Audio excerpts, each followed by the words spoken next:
जय शिव शंभू। आज हम पढ़ेंगे रुद्राष्टक।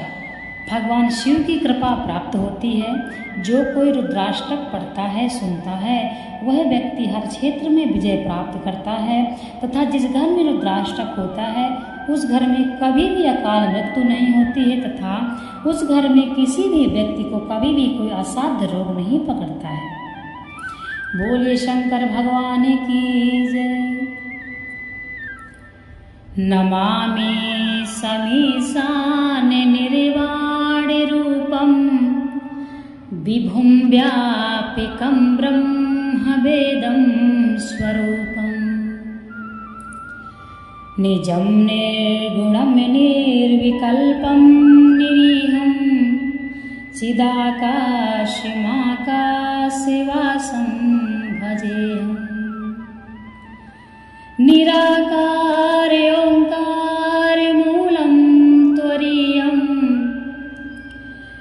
गिरा ज्ञान गोतीतमीशं गिरीशं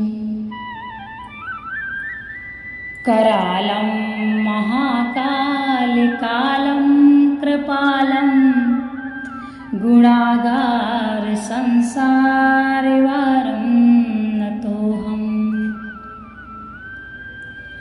तुषाराद्रिशङ्काशगौरं गम्भीरं मनोभूतकोटिप्रभाश्रीशरीरम्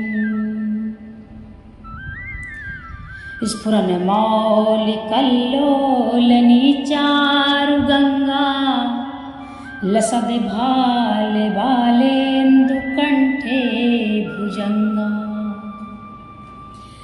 चलति कुण्डलं भ्रूसुनेत्रं विशालं प्रसन्नाननमनीलकण्ठं दयालुम्।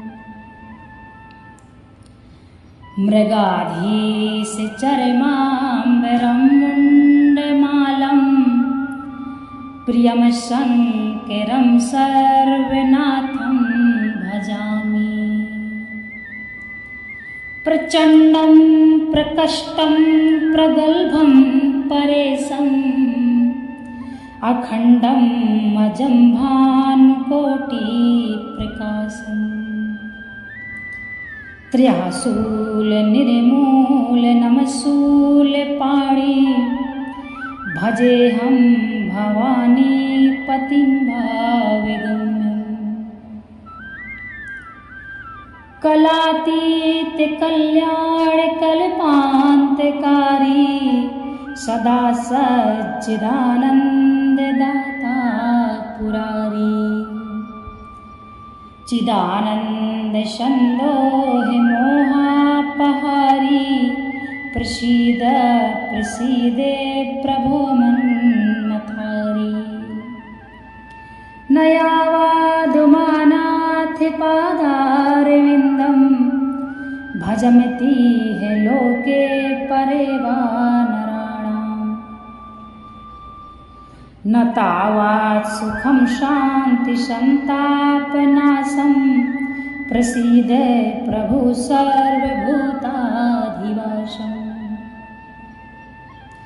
न जानामि योगं जपमेव पूजां न तोऽहं सदा सर्वदा शम्भुतोभ्यम्।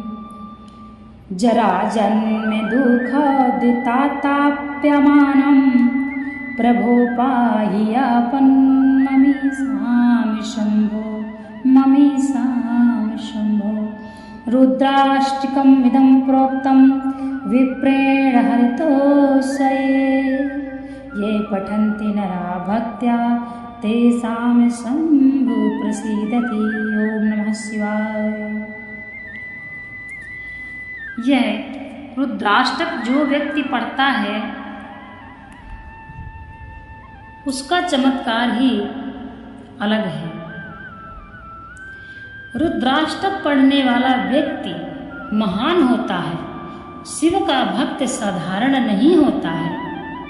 इसलिए जो व्यक्ति रुद्राष्टक पढ़ता हो, शिव भक्त हो, उसको हमेशा प्रणाम करना चाहिए। शिव पुराण के अनुसार अर्थात शिव पुराण में यह लिखा हुआ है कि जो व्यक्ति रुद्राक्ष की माला धारण करता है तथा अपने मस्तक पर तिलक धारण करता है, वह व्यक्ति पूजनीय होता है, चाहे वह व्यक्ति नीच जाति का क्यों ना हो। तो जाति पाति में समय ना गंवाएं तथा शिव पुराण में ये लिखा हुआ है। हम तो सभी को सम्मान करते हैं। रुद्राष्टक पढ़ने से व्यक्ति की अकाल मृत्यु भी टल जाती है। जिस घर में रुद्राष्टक पढ़ता है, यदि कोई एक ही सदस्य पढ़ता है तो सभी सदस्यों का कल्याण होता है तथा एक्सीडेंट का भय नहीं रहता है।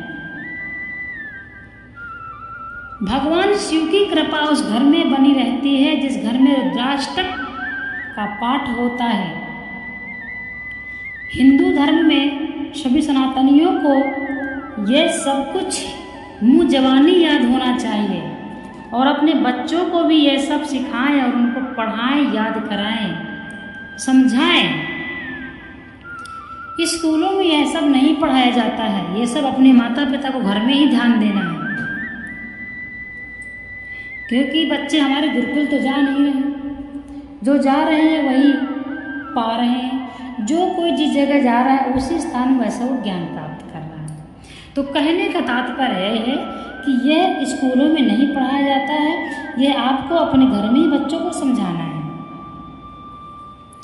आज भी यदि स्कूल माँ बाप बच्चों को सिखा के भेजते हैं कि राधे राधे बोलो बेटा, राम राम बोला करो, यदि स्कूल में जाकर बच्चे राम राम बोलते हैं तो टीचर साहब मना कर देते हैं, राम राम नहीं नमस्ते बोला करो, राधे राधे नहीं गुड मॉर्निंग बोला करो। तो देखिए यह सब लोक परलोक सुधारना स्वयं का कार्य होता है। लोक में तो सब कोई जी लेता है, लेकिन परलोक सुधारना है। तो माता पिता अपने बच्चे को परलोक का भी रास्ता साफ साफ दिखाएं, और लोक में तो चल ही रहा है जैसे चल रहा है, लेकिन परलोक तो न बिगड़े, इस बात का ध्यान दें। अपने धर्म के बारे में अपने बच्चों को समझाना चाहिए। अपने शास्त्रों में जो लिखा हुआ है श्रीमद् भागवत गीता, तो हर बच्चे को पढ़ना चाहिए, हर माता पिता को अपने बच्चों को पढ़ाना चाहिए। श्रीमद् भागवत गीता जो व्यक्ति पढ़ता है उस व्यक्ति के दर्शन मात्र से ही हमारे पाप नष्ट हो जाते हैं, ऐसा भगवान श्री कृष्ण कहते हैं। हम नहीं। जिस घर में श्रीमद् भागवत गीता होती है उस घर में भगवान श्री कृष्ण का साक्षात निवास होता है, क्योंकि भगवान श्री कृष्ण कहते हैं मेरा निवास गीता में है। इसलिए गीता अपने घर में रखिए और आरती कीजिए, समय निकालकर गीता पढ़िए, समझिए। गीता साधारण नहीं है, हिंदुओं में सर्वमान्य ग्रंथ है तो गीता है। मोक्ष की सीढ़ी गीता है, मोक्ष का द्वार गीता है। भगवान श्री कृष्ण की अमृतमय साक्षात वाणी गीता है। श्रीमद् भागवत गीता पढ़ने वाला व्यक्ति सब कुछ समझ जाता है, चाहे कोई अन्य शास्त्र वो ना पढ़े।